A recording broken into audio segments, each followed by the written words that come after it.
Au Maroc, 20% de la population est obèse, 33% en surpoids et 2,4 millions de personnes sont diabétiques.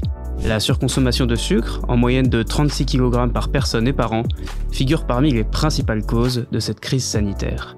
Le diabète de type 2, souvent lié à cette consommation, concerne plus de 4,6 millions de Marocains, dont beaucoup ignorent leur état en raison des symptômes silencieux.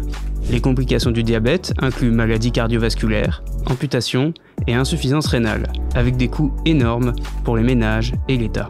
Pour lutter contre cette épidémie, des mesures ont été prises, comme la taxation des boissons sucrées et la sensibilisation, à travers des campagnes de dépistage. Selon Jamal Belkhadir, le président de la Ligue marocaine de lutte contre le diabète, un effort collectif est nécessaire pour contrôler cette maladie. Les causes de l'augmentation du diabète incluent des changements dans le mode de vie des Marocains, tels que la sédentarité, l'urbanisation rapide et une alimentation hypercalorique riche en sucre rapide. L'Organisation mondiale de la santé, OMS, recommande de limiter la consommation quotidienne de sucre à 25 grammes, alors que les Marocains consomment en moyenne 96,1 grammes par jour, dépassant largement cette recommandation.